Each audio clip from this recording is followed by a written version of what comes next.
Hey everyone, it's Mike. I'm back doing a vinyl finds video today.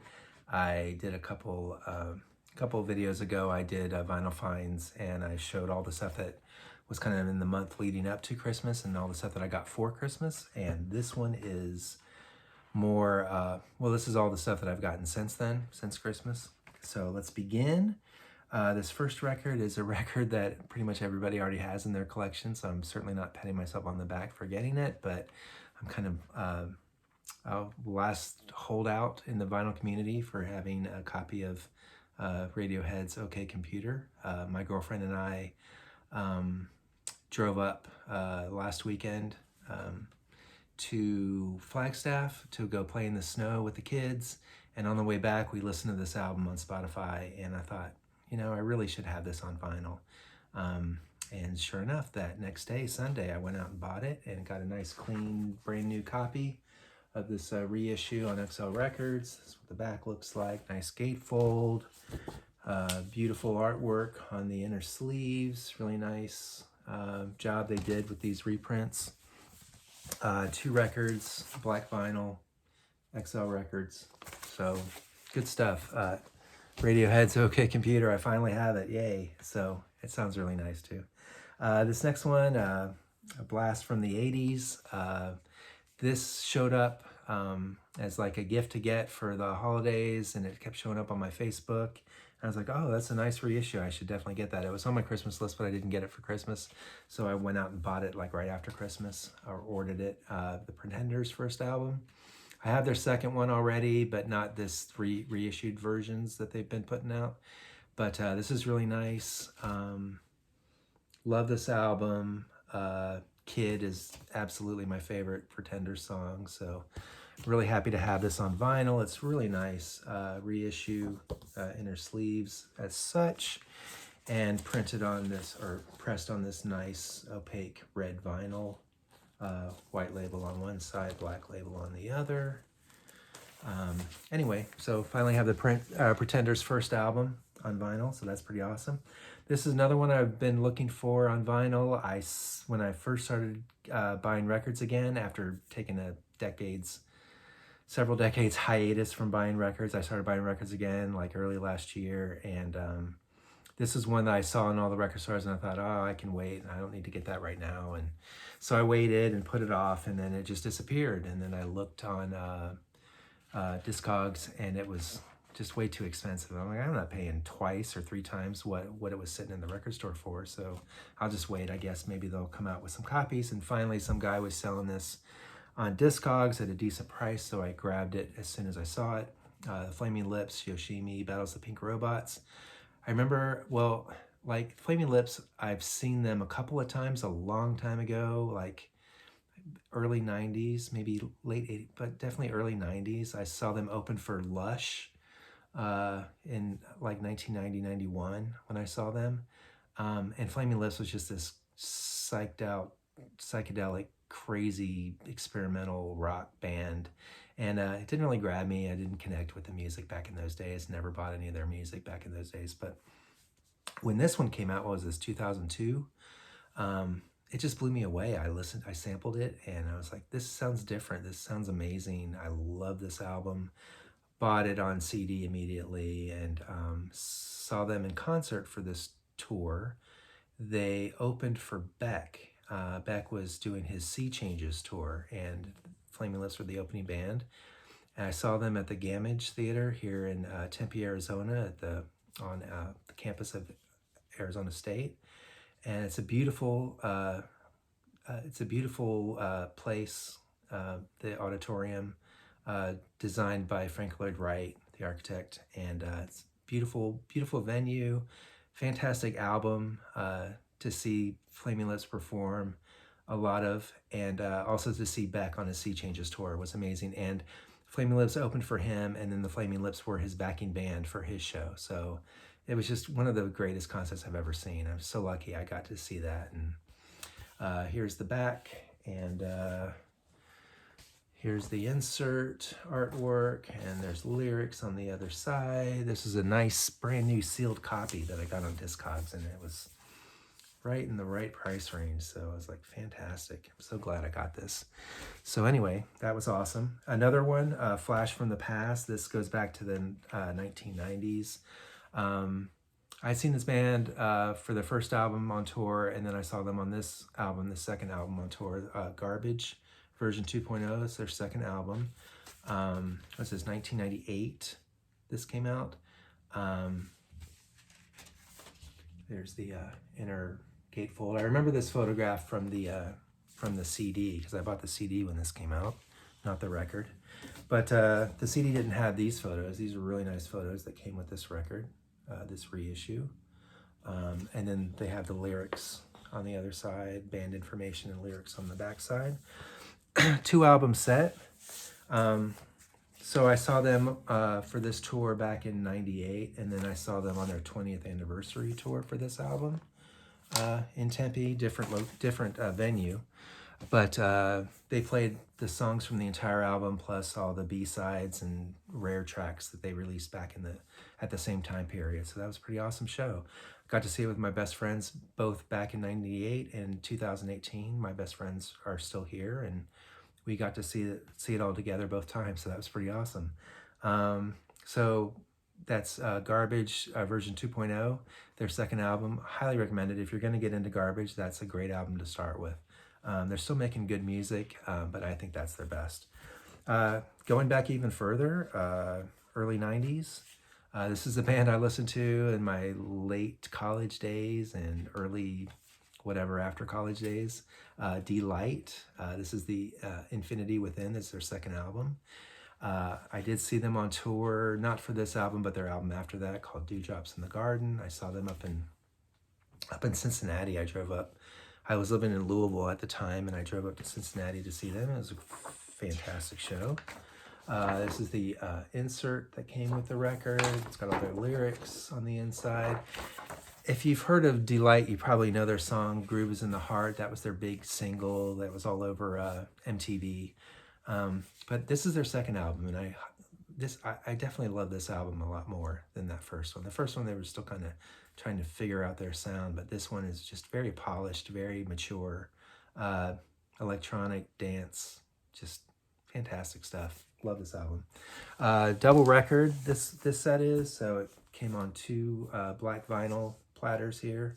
Really nice stuff. Deee-Lite. I really like them. The next one, this band is, they came out with a reissue recently of their first album, and I kept seeing them like, yeah, their first album's cool, but I really want their second album, and I never see their second album anywhere on vinyl. I had it on CD, but I really wanted their second album. And this is the band called Cibo Matto. This is it. I finally found it this past week at my local record store. This is a music on vinyl issue. Beautiful copy, double vinyl record release. The singer Miho Hattori is fantastic on this album. I mean, she just really belts it out, and her singing is just amazing in this album. I love it, especially on the song Moonchild. That's my favorite song on this album. They're kind of if you don't know their music, they kind of fit into the category of like the Beastie Boys when they're kind of doing their funk stuff, and Luscious Jackson, definitely. A lot of similarities with Luscious Jackson. So if you're into that kind of music, definitely check out Cibo Matto. I saw them on this tour. They played at this little small rinky-dink place called the Hollywood Alley in Mesa. And one of their bandmates that they brought on tour with them was Sean Lennon, the son of John Lennon. So I got to see Sean Lennon perform. That was pretty awesome. It's a 2-record set, no inner sleeves. It's on this nice blue vinyl, this opaque blue vinyl. So yeah, music on vinyl release, Cibo Matto, Stereotype A. Love it. Next one, another record I've been looking for. I did a video for this on this band, just all about this band, and there's one record that they released that I could not find a affordable copy or just a readily available copy, and finally came across one and ordered it. And this is the band Killing Joke. I love this, one of my favorite bands. This is one of my favorite albums of theirs, top 5 for sure. Extremities, Dirt, and Various Repressed Emotions. God, when did this album come out? 1990, this album came out. really hard, heavy-hitting, just bone-crunching music, just really heavy guitar, really heavy drums. Lots of industrial sound effects going on with this, with the keyboards. The instruments are just fantastic. Love this album. I ordered it not really realizing that what I ordered was a test pressing. So this is a white label test pressing of this album. So that was kind of a happy surprise. I've never owned one before, so now I do. So yeah, Killing Joke. Highly recommend this album. If you like their heavier stuff, if you like their lighter synthesizer or new wave kind of stuff, this is definitely not the album to get. But if you like their heavier stuff, this is easily one of their best. So Killing Joke. Glad to have that back in my collection now. One of my previous videos, I talked about this band, Candy Claws. They're kind of a new shoegaze, kind of like a very current shoegaze kind of sound. They do it mostly without guitar. They do it with a lot of sound effects and synthesizers and sampling. Really unique, great band out of Colorado. But they've broken up. They only put out 3 albums, and this is their last album, and they are no more, Candy Claws. But so that's an album I bought last year or whatever. That's not included in this discussion really, but I just brought that up to bring up the fact that they did, a couple of band members did reform, and now they're doing this band called Sound of Ceres. And this is their, I believe it's their second album, The Twin. It's their first or second, I don't know. I forget which one it is. I think it's their first album. And it's different. It's not shoegaze at all, or shoegazy at all. It's more atmospheric, kind of dreamy synthesizer soundtrack kind of music. Really nice stuff. I've got their other album too, but I bought it a while ago, so I wasn't including it on this discussion. I'll do an electronic music video at some point, and that's when I'll bring up Sound of Ceres in more depth. But this is the inner sleeve, lyrics. 2 vocalists. The guy that sings, he's got kind of a nice, light, soothing kind of voice, and the woman who sings, she's got a very whispery kind of Belinda Butcher from My Bloody Valentine kind of voice. So really nice music. Check them out. Sound of Ceres, The Twin, and it came on this bone. They called it bone colored vinyl. So nice stuff.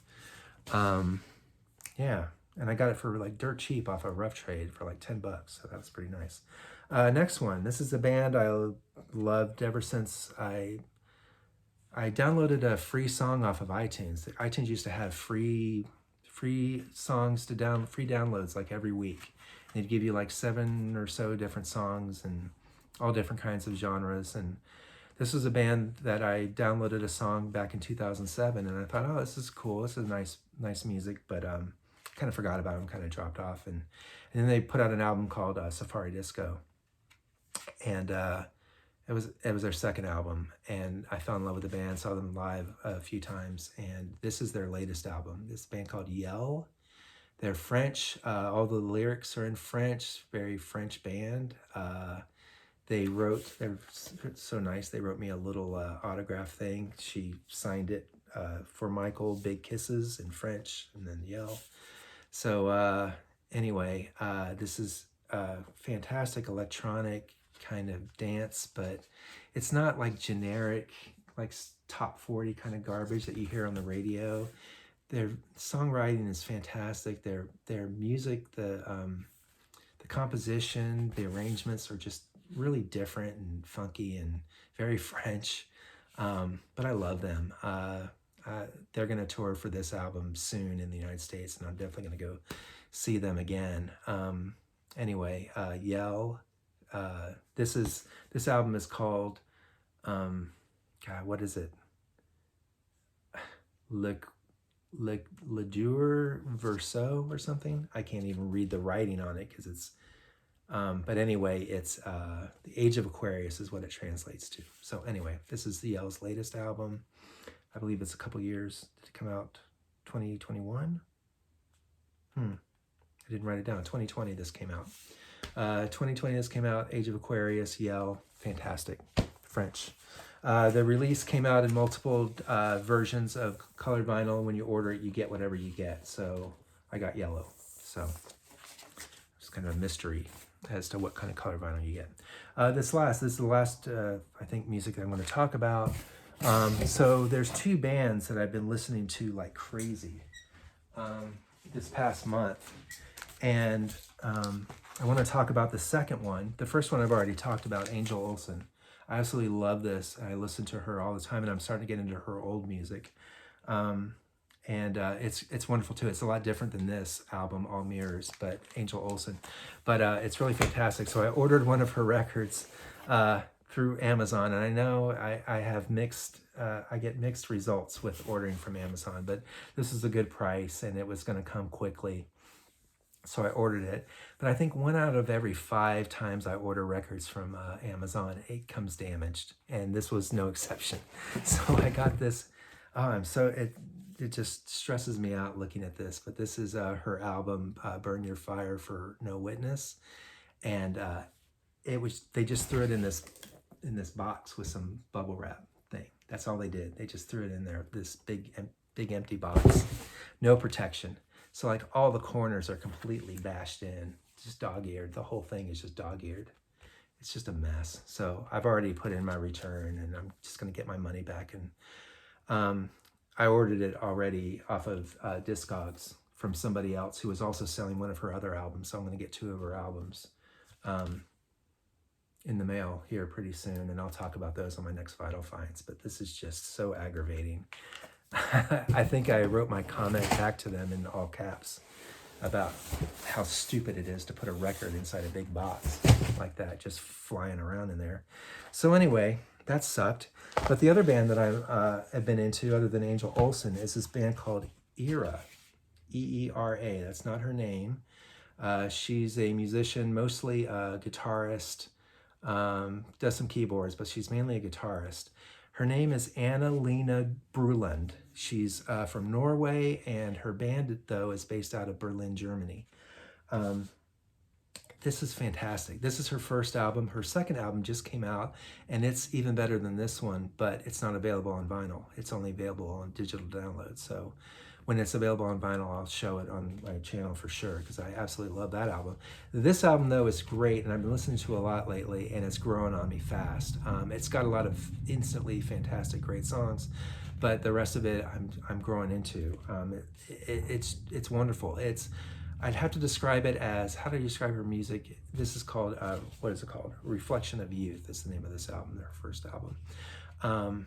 It is like post Sonic Youth, kind of discordant guitar chords, alternate tunings kind of deal, Thurston Moorish, very Thurston Moorish influenced, although she doesn't really mention it in articles. She doesn't really mention Sonic Youth, but I hear it because I love Sonic Youth. I listen to them all the time, and I hear Thurston Moore in her music, but it's also very much influenced by Radiohead to me. When I hear her music, I feel like if I took her voice out and put in Tom York, it would sound like a Radiohead song. It's beautiful. It's complex. There's lots of timing changes, whatever you call it. But lots of very complex compositions in her music. Lots of surprises, lots of interesting things that happen, and you have to go back and listen to the song again to be like, what the hell was that I just heard? Just beautiful music. She's got a lot of videos on YouTube. You can watch her music videos or her like in studio session kind of videos. Very interesting to watch her perform, to see her work. This is the back of the cover. This very first song, Living, is just, to me, it just sounds like Radiohead to me. This other song that I'm really digging lately, 10,000 Voices, crazy ass song. They've got this guitar effect going on that sounds like seagulls. It's nuts. It's beautiful music. I love this. I'm either listening to her or I'm listening to Angel Olsen. That's like back to back. That's pretty much all I've been listening to lately. So I highly recommend both of them if you're into this kind of music. Obviously, if you don't like that kind of music, then save your money. This is the insert with the lyrics and then some band information on the back. And it came in this nice opaque red vinyl. You can order this off of the Bandcamp or wherever else. Amazon, I wouldn't trust after what just happened to me. I'm not going to go to them. I'll go straight to the artist and try to order through them instead. So anyway, that's it for my vinyl. The last thing I have is a CD box set that I found. I've been wanting to get. I'm kind of a completist for this band. At least like records and CDs. I don't know if I'm going to go into like 7 inches and stuff because I'm not really a big fan of listening to 7 inches. It's just a lot of work. But this is a CD box set for the band Bow Wow Wow, the 80s band. I love this band. It came with 3 CDs and just a ton of bonus extra songs. And I have a lot of these bonus songs, but not on vinyl and not on CD. It's like they're just stuff that I hunted down digitally. But it's nice to have it just in this nice little archive set that I have it all together. It comes with this little booklet, and the booklet's cool. It comes with all kinds of like writings about the band and just old flyers and just nice little scrapbooky kind of stuff about the band. The albums, it's got the Sea Jungle on CD, and it's got a bunch of extra tracks down there. It's got this, I have this on vinyl, it's called I Want Candy, but here they just call it the singles, B-sides, and remixes. But it's got everything that I have on that vinyl record, plus a bunch of extra stuff. So that's very cool. And then it's got their last album, When the Going Gets Tough, The Tough Get Going. Great album as well, plus a bunch of remixes and extra songs there. So I'm just a Bow Wow Wow fan, so I'm glad to have this. It'd be nice to be able to have everything on vinyl, but not everything's available on vinyl, so I'm happy having this little box set there for Bow Wow Wow. So anyway, that's it. That's all I have to show today. I'll have a bunch more. I've got a bunch of stuff out on order, and when all that comes in, I'll show that. Plus, I'll do an unboxing of this this box set that I ordered. I'll do an unboxing of that as well. But anyway, have a great weekend. Happy Valentine's to everybody, and go whichever team's winning tonight, I guess. I don't really care, but enjoy the game tonight, I guess. And thanks for watching. See ya.